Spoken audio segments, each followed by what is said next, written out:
Hello everyone, welcome to code mentors. मैं आपका code mentor JP sir. आज की इस वीडियो में हम बात करेंगे यूनियन के बारे में। हमारा अभी टॉपिक चल रहा था स्ट्रक्चर, और इसी का कोर रिलेटेड टॉपिक होता है यूनियन। तो हम जब भी बुक भी पढ़ते हैं तो यूनियन और स्ट्रक्चर साथ साथ लिखा होता है। और एक पावरफुल मैकेनिज्म है हेटेरोजेनियस डेटा कलेक्शन का। क्यों करते हैं, क्या इसका एप्लीकेशन है, ये सारी बातें हम जानेंगे। तो आइए बिना लेट किए हुए हम चलते हैं अपने कंटेंट के ऊपर कि यूनियन क्या है। सो यूनियन क्या है? एक हमारा ऐसा डेटा स्ट्रक्चर, ये भी एक हमारा क्या है, यूजर डिफाइंड डेटा स्ट्रक्चर। ठीक ना? कैसा है? User defined data structure. मतलब ये भी प्रिमिटिव से डिराइव्ड नहीं है, ये हम बनाएंगे। अब आप यूजर डिफाइंड डेटा स्ट्रक्चर क्या होता है आप स्ट्रक्चर वाले वीडियो में देखिएगा, मैंने बड़े अच्छे से एवेलुएट किया है। Which is used to store collection of different kind of data like structure. कि जैसा स्ट्रक्चर करता है वैसा ही अलग अलग तरीके के डेटा को स्टोर करने के लिए यूनियन भी यूज होता है। मतलब यूनियन भी क्या है? हेट्रोजीनियस है। यूनियन भी क्या है? हेट्रोजीनियस है। ठीक है? Structure allocates enough space to store all the members. अब दोनों में डिफरेंस क्या है कि स्ट्रक्चर जहां सारे मेंबर को एलोकेट करने के लिए स्पेस देता है, वहीं यूनियन क्या करता है? Union can hold one member value at a time. One member value at a time means जो लार्जेस्ट वैल्यू होती है वो सिर्फ स्टोर होता है, बाकी सब स्टोर नहीं होता है। मतलब बाकी वैल्यू को आप रिट्रीव नहीं कर सकते हैं। However, with union, you can store only information in one field at a time. Okay. So union structure के तरीके से होता है, बट इसमें चूंकि एक ही वैल्यू, जो बड़ी वैल्यू होती है उसको यूज करना होता है, तो ये लेस मेमोरी लेती है। यूनियन बनाने के लिए हम कीवर्ड यूज करते हैं यूनियन। जैसे हम स्ट्रक्चर बनाने के लिए स्ट्रक्ट की यूज करते थे ना, वैसे यहाँ यूनियन बनाने के लिए हम यूनियन कीवर्ड यूज करते हैं।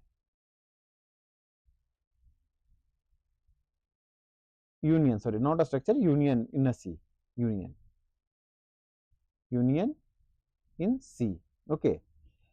Variable inside any union are called member of union. जैसे हम स्ट्रक्चर में हम बोलते थे ना कि हमारा वो क्या है, वो मेंबर ऑफ स्ट्रक्चर है, उसी तरीके से यूनियन में हम यूनियन बोलते हैं, मेंबर ऑफ यूनियन। कैसे डिफाइन करते हैं मेंबर ऑफ यूनियन?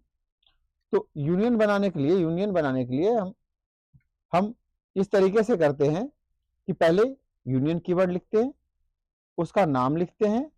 ठीक है? यूनियन कीवर्ड और वो नाम। ठीक है? और उसके सारे मेंबर्स डिफाइन करते हैं। यहां इसके डेटा मेंबर्स डिफाइन होते हैं।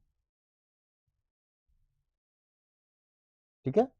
लाइक देखिए नीचे हमने इसको बना रखा है कि जैसे कि हमने लिया यूनियन कोर्स, लिखा कैरेक्टर वेबसाइट, वेबसाइट का नाम क्या है, सब्जेक्ट और प्राइस, ये हमने 3 लिया। तो अभी ये तीनों क्या हैं? ये तीनों डेटा मेंबर हैं, data member of union, of union. और देखिए, सॉरी, यूनियन ये यहीं पे टर्मिनेट हो रहा है। मतलब कोई भी वेरिएबल डिक्लेरेशन नहीं है। इसके भी वेरिएबल उसी तरीके से डिक्लेयर होते हैं। इसके भी दो तरीके से वेरिएबल डिक्लेयर होते हैं। इसके भी यूनियन वेरिएबल भी दो तरीके के होते हैं, ग्लोबल और local. Union is also having two variables, two different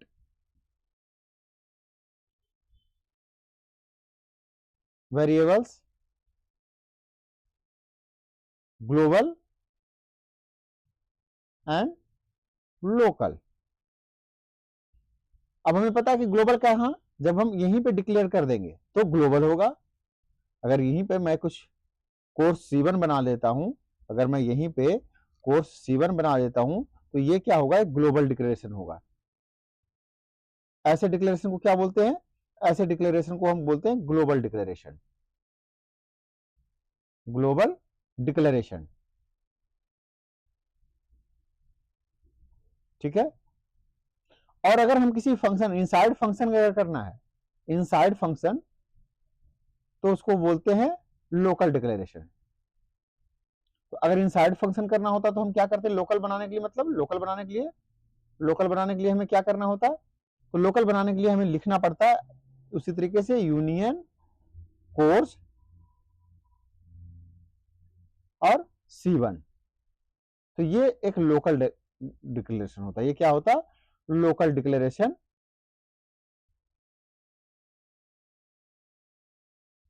in function. Okay, सो इस तरीके से। और अगर इसके मेंबर्स को एक्सेस करने हैं, तो मेंबर को एक्सेस करने हैं तो क्या करेंगे? तो मेंबर का एक्सेस भी हम, इसका भी मेंबर का एक्सेस डॉट ऑपरेटर के साथ कर लेते हैं।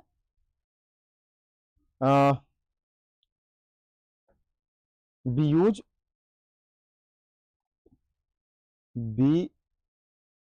Use dot operator to access member of union. Union को, मेंबर को एक्सेस करने के लिए हम क्या यूज करते हैं? Dot operator. जैसे हम स्ट्रक्चर, सारा कहानी स्ट्रक्चर के तरीके से होगा। हम आइए बिना लेट किए हम चलते हैं अपने आईडी पे और इन सारी चीजों को प्रोग्राम के थ्रू समझते हैं, ठीक ना। इन सारी चीजों को हम प्रोग्राम के थ्रू समझते हैं।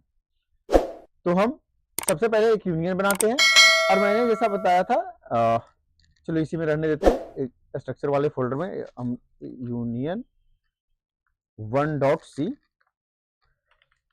this program to demonstrate union in C। Okay, so हम क्या बनाएंगे?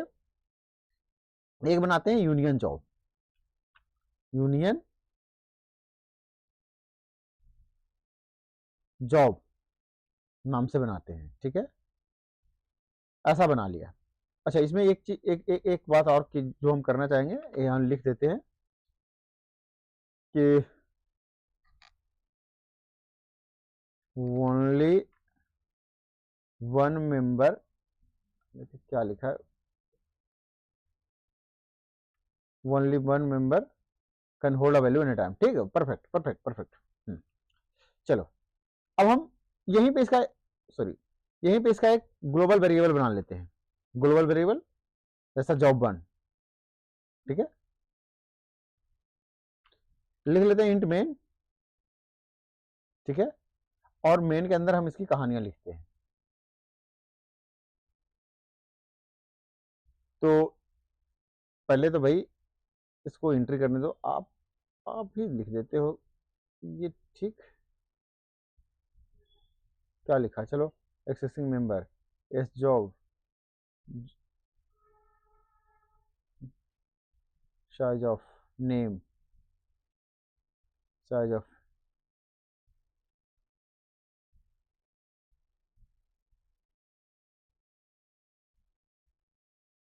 नेम।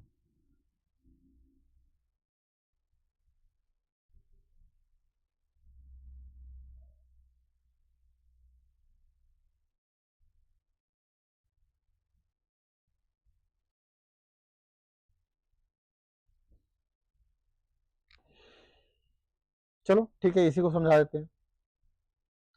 यहां पे क्या किया है कि इसको मेंबर को एक्सेस कर रहा है। job1 dot name, size of name John Doe print कर रहा है, मतलब यहां ये स्कैन अप कर रहा है। इस तरीके से भी हम एसएन प्रिंटफ करके भी हम यूज कर सकते हैं। ऐसे ही यहां सैलरी इसने डाला, job1 salary equals to this, okay. और यहां सैलरी को प्रिंट कर रहा है, और यहां ये वर्कर नंबर को प्रिंट कर रहा है, ठीक है। ये कैरेक्टर प्रिंट करने का एक तरीका है। आप एसएन प्रिंटफ भी यूज कर सकते हैं। ये C17 का फीचर है, ये जो फीचर है C17 का फीचर है।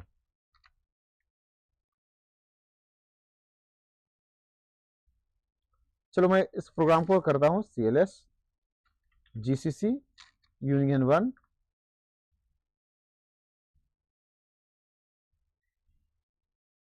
देखिए वैल्यू क्या क्या असाइन हुआ था, जॉन डे, ये सैलरी और ये वर्कर नंबर। ठीक है, हमने सेपरेट सेपरेट असाइनिंग तीनों वेरिएबल को किया, ठीक ना, हम तीनों को सेपरेट सेपरेट असाइन किए। अब हम क्या करते हैं, अब इसको मैं एक्सेस कर वो करता हूं, ठीक ना, थोड़ा सा चेंज।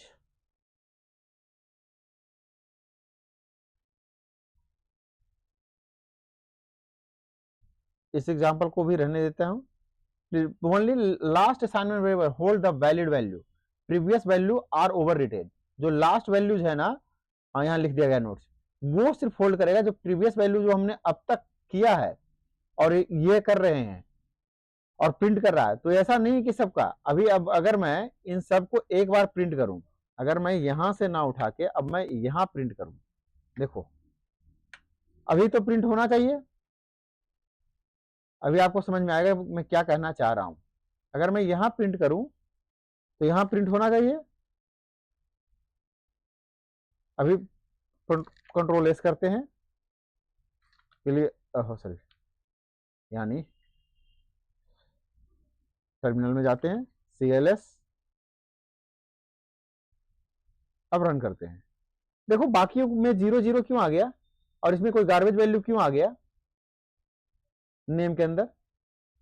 इससे ये पता चलता है, जो मैं अलग प्रोग्राम बनाना चाह रहा था मैं इसी प्रोग्राम में आपको समझा दिया। चलिए, क्या हो रहा है कि जब हम उसी समय वैल्यू जब असाइन कर रहे हैं और जब उसको प्रिंट कर रहे हैं तब तो वो आ रहा है, बाद में जब हम प्रिंट कर रहे हैं तो वैल्यू नहीं आ रहा है। क्यों, क्या इसका रूल ही है कि ये जो लास्ट असाइन नंबर होता है उसको होल्ड करता है, ठीक ना, और प्रीवियस वैल्यू को वो ओवर रिडेन कर जाता है। अब लास्ट वैल्यू मतलब ये वर्कर नंबर है और ये फ्लोट है, ये इंट है, ऐसा नहीं, जो लास्ट नंबर होगा उसको वो रखता है, बाकी को ओवर रिडेन कर जाता है। आई होप आपको ये क्लियर हो गया होगा। ये मेजर डिफरेंस है इसका स्ट्रक्चर और यूनियन का। मैं आपको समझाने की कोशिश करता हूं और तरीके से। मैं इसको यहाँ पे पेस्ट करता हूं, ठीक है, और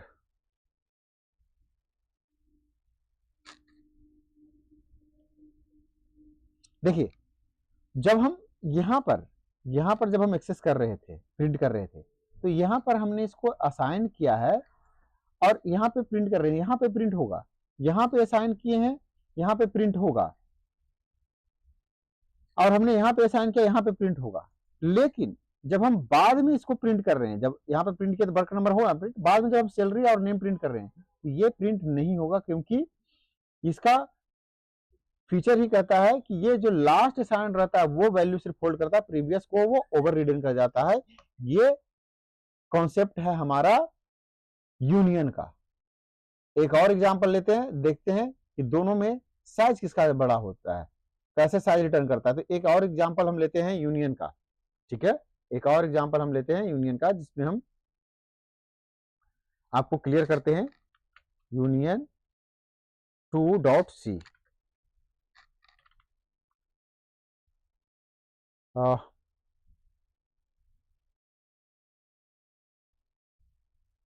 यूनियन एंड स्ट्रक्चर, ठीक है, has to include studio.h union job, ठीक है, इसको जॉब को लिख देते हैं यूनियन जॉब, क्या union job,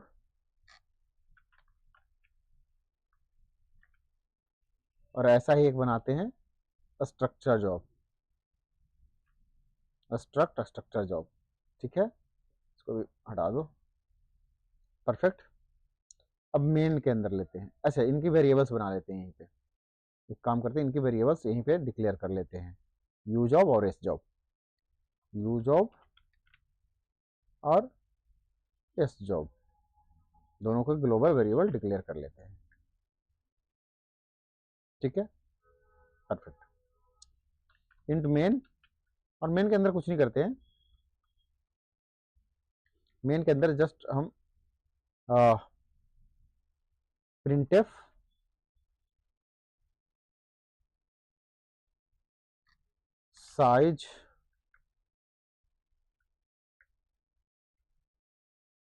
size of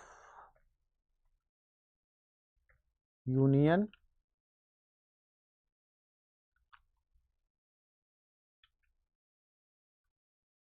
%d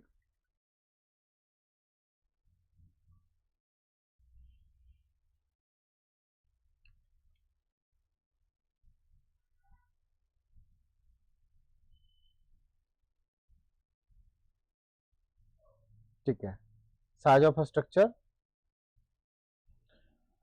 अब ये बताएगा कि क्या यूनियन का साइज है और क्या स्ट्रक्चर का साइज है। देखिए यहां पे आपको पहले प्रोग्राम रन करता हूं, आपको अभी एक चीज देखने को मिलेगा, आपको चीजें समझ में आएगी। जीसीसी यूनियन टू प्रॉक्सी, और अभी हम देखेंगे, ठीक है, इसको थोड़ा सा ऊपर कर लेता हूं, हमारा पूरा प्रोग्राम भी रहे। हाँ, a.exe। देखिए यूनियन का साइज 32 बिट आया और स्ट्रक्चर का साइज 40 बाइट आया है। क्यों ऐसा आया? तो जो सबसे बड़ा फील्ड होता है उसी का साइज ये रिटर्न करता है। जैसे यहाँ 32 आया, किसके लिए? 32 बिट का हमारा क्या है, ये कैरेक्टर का नेम जो है ना वो 11 बिट का है, क्योंकि ये 32 साइज का है तो ये 32 बिट का हुआ। जबकि स्ट्रक्चर में 32 बिट ये और 4 बिट ये 32 और 4 36 प्लस 4 40 बाइट्स। तो इसलिए स्ट्रक्चर में मैंने अभी हमने डेफिनेशन में पढ़ा था ना, मैं इसको एक मिनट कॉपी और हम इसको लेके चलते हैं अपने नोट्स में और उसको पेस्ट करते हैं सो दैट कि आपको मैं वहां समझा पाऊं। ठीक है,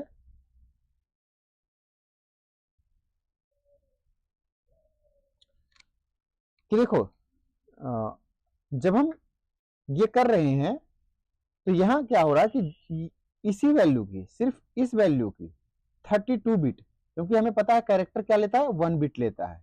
क्या लेता है?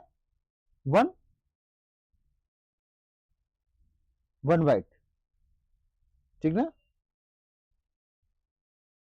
1 बाइट। तो चूंकि ये नेम वेरिएबल 32 साइज का है तो क्या बन के आ रहा है, तो ये बन के आ रहा है ये 1 इंटू 32 बाइट्स। तो जो सबसे बड़ा ब्लॉक होता है वो इस में रिटर्न करता है। इसका क्या साइज? 4 बाइट। इसका साइज क्या है? 4 बाइट। इन दोनों का साइज क्या है? 4 बाइट 4 बाइट है। तो इसमें जो सबसे बड़ा ब्लॉक बन के आता है वो रिटर्न करता है। इसलिए जब हम साइज ऑफ यू किए तो रिटर्न हमारे पास क्या आया? ये आया 32 बाइट।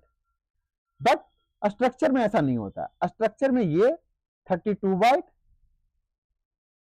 प्लस ये 4 बाइट प्लस ये 4 बाइट, टोटल 40 बाइट्स। तो जब हम इसे रिटर्न कर रहे थे तो क्या आ रहा था? 40 बाइट्स। तो ये जो हमने डेफिनेशन पढ़ा था ना, अभी हमने डेफिनेशन पढ़ा था ना कि ये जो हमारा स्ट्रक्चर है वो सारे रिटर्न करता है, जबकि union return only stored information of one field at a time. और स्ट्रक्चर क्या करता है? स्ट्रक्चर देखिए, structure allocate spaces to all members, जबकि ये वन मेंबर को स्पेस करता है। ठीक ना, तो ये हमने पढ़ा था। तो ये इस प्रोग्राम को आप difference between structure and union का भी आप दे सकते हो। ऑल्दो मैं काम करता हूं एक और मीनिंगफुल और पर्पसफुल एक प्रोग्राम बना देता हूं, यानी यूनियन और स्ट्रक्चर का डिफरेंस का। हालांकि ये भी प्रोग्राम आपका, और ये बड़ा फेवरेट क्वेश्चन है एकेडमिक्स में, आप चाहे बीसीए कर रहे हो, बीएससीएस कर रहे हो, बीटेक कर रहे हो, एमसीए कर रहे हो, ये क्वेश्चन यूनियन और स्ट्रक्चर का हर एक यूनिवर्सिटी लगभग पूछती है। चलिए मैं इसके लिए और भी कुछ पॉइंट्स होते हैं यूनियन और स्ट्रक्चर का डिफरेंसेस, उसको भी मैं अभी भी डिस्कस कर देता हूं। जैसे कि मैंने अपने नोट्स में रख रखा है यूनियन और स्ट्रक्चर में क्या क्या डिफरेंसेस हैं। तो structure is a user defined data type that group different data type into single entity. ये क्या करता है कि सिंगल एंटिटी के रूप में हर एक डेटा टाइप को ऐड कर देता है, इंडिविजुअल एंटिटी। जबकि यूनियन क्या एक यूजर डिफाइंड जो कि अलाउ करता है storing different data and same memory. ये एक ही मेमोरी लेता है, जो भी लिया, जैसे हमने भी लिया था ना 32 बिट का एक ही मेमोरी लेगा। ये क्या करेगा, हर एक साइज का, जैसे मैं फिर से थोड़ा सा इसको करेक्ट कर दूं, ये क्या करेगा कि ये जो कराएगा, जो अभी जो हमारा एग्जांपल था उसके अकॉर्डिंगली ये 32 बाइट का एक, 4 का एक और 4 का एक ऐसे करेगा, लेकिन ये एक ही बनाता है। उससे क्या करता है कि जो सबसे बड़ा रहता है वो रहता है, बाकी ओवरलैप कर जाता है। इसके बनाने के लिए हम स्ट्रक्चर यूज करते हैं, स्ट्रक्चर बनाने के लिए, और यूनियन बनाने के लिए हम यूनियन कीवर्ड यूज करते हैं। साइज क्या होता है, the size of sum of the all member, जैसे हमने जितने भी मेंबर्स थे उसके साइज मिला के इसका साइज बनता है, ठीक है। पैडिंग मिलता है कभी कभी, लेकिन ये क्या करता है, सबसे लार्जेस्ट साइज जो अभी था वो रिटर्न करता है। ये क्या है, ये भी बनाया था तो था 40 बाइट का ही, लेकिन 40 बाइट का क्या बनाया था, एक ही, क्या बनाया था, 40 बाइट का एक ही। वो अलग अलग बनाया था, लेकिन ये एक ही बनाया था, लेकिन जब रिटर्न करता है तो इसमें जो सबसे बड़ा साइज होता है वो रिटर्न करता है, ठीक है। ये बनाया था 3244, बट ये 40 का एक ही बनाया था, और जब रिटर्न करता है तो सबसे बड़ा वाला साइज रिटर्न करता है। Each member of structure allocate unique storage location, हर एक मेंबर को अलग अलग लोकेशन मिला ना, देखिए हर एक मेंबर को मिला, लेकिन इसमें क्या होता है कि individual memory allocated shared by individual member of union. आपको एक ही मेंबर मिलता है, एक ही मेमोरी मिलता है, जिसपे सारे मेंबर को शेयर करना पड़ता है, इसलिए जो कई एक बार क्या होता है ओवरलैप कर जाता है। इसमें डाटा ओवरलैपिंग नहीं होती है, no data overlapping, member are independent. यहाँ ओवरलैप होता है और full data overlap as member share the same memory, क्योंकि सेम मेमोरी का यूज कर रहा है इसलिए ओवरलैप कर रहा है। जिससे देख रहे थे जब हम पहले वाले प्रोग्राम में किए थे तो आखिरी का जो डाटा गया था उसी को प्रिंट आ रहा था, बाकी नहीं आ रहा था। इसमें इंडिविजुअल को एक्सेस कर सकते हैं, लेकिन इसमें एक ही मेंबर एक टाइम पे एक्सेस हो सकता है।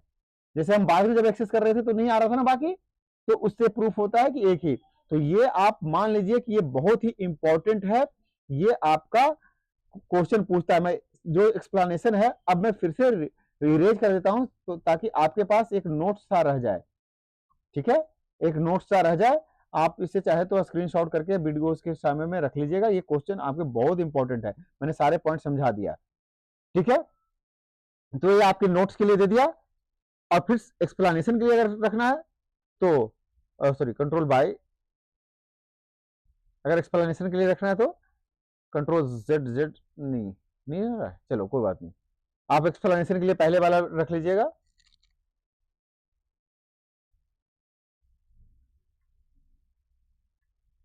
क्या हो रहा है, कुछ हो रहा है, शायद कुछ तो हो रहा है, हाँ कुछ तो हो रहा है, वहाँ हट रहा है, बेशक फ्रेम पे नहीं आ रहा है, लेकिन हो रहा है, सारा एक्सप्लेनेशन फिर से आ रहा है, ठीक है।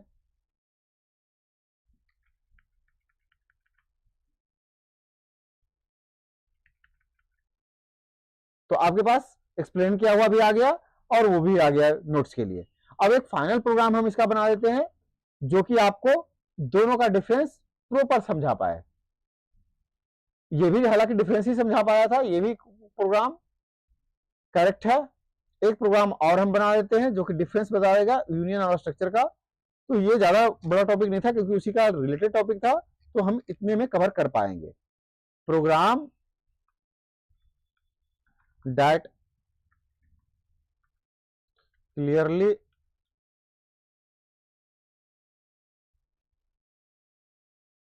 डेमोन्स्ट्रेट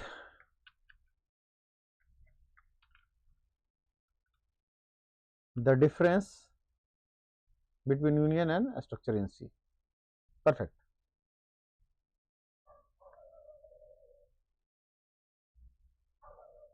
मैं एक काम करता हूं, ये ना बहुत दिक्कत होती है जब आप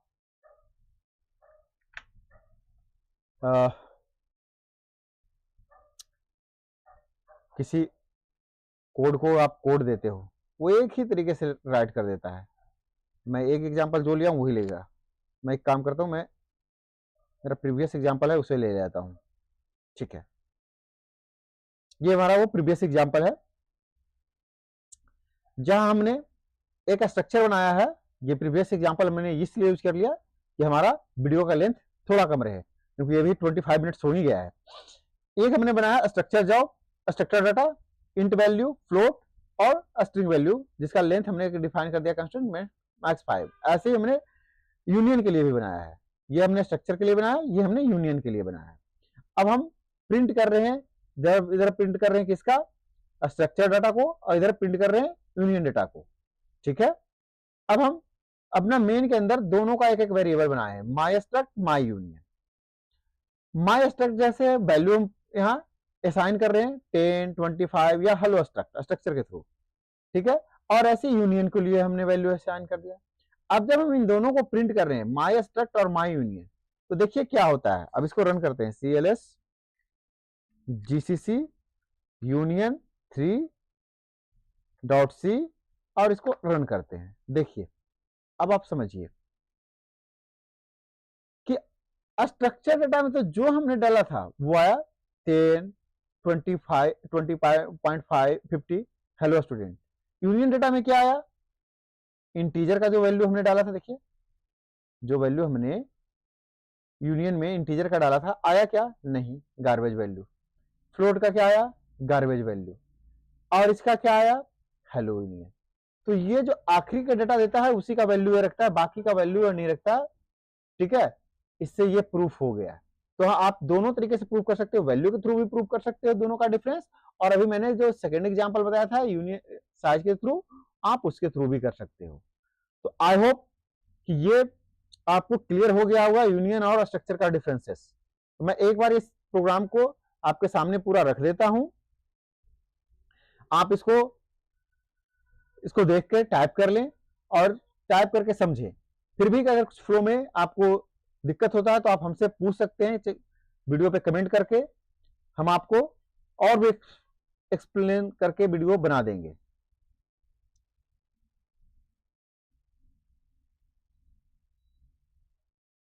सो ये कंप्लीट प्रोग्राम है।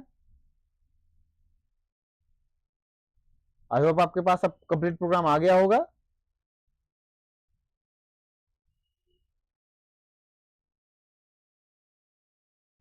आप प्रोग्राम को मैं फिर से एक बार कर देता हूं, आप लाइन नंबर तक देख लीजिए।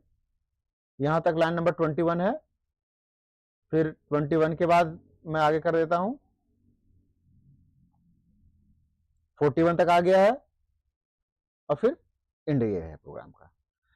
सो आई होप आपको ये क्लियर होगा। मिलते हैं नेक्स्ट वीडियो जो कि बहुत ही इंपॉर्टेंट होने वाला है, और वो भी एक पावरफुल कॉन्सेप्ट है किसी भी प्रोग्रामिंग के कॉन्सेप्ट में, और सी में तो है ही, वो है पॉइंटर। तो हम मिलते हैं नेक्स्ट वीडियो पे, तब तक अपना ख्याल रखें, चैनल पे बने रहें, लाइक करें, सब्सक्राइब करें। आपका एक लाइक, एक सब्सक्राइब हमें मोटिवेट करता है ऐसे ही कंटेंट बनाने में। तो मेरा आपसे रिक्वेस्ट है कि प्लीज आप इसे सब्सक्राइब करें, लाइक करें, दूसरों को शेयर करें, सब, ताकि सबके पास ये चीजें पहुंच सके, सब लोग इससे बेनिफिट ले सके। थैंक यू, जय हिंद, जय भारत।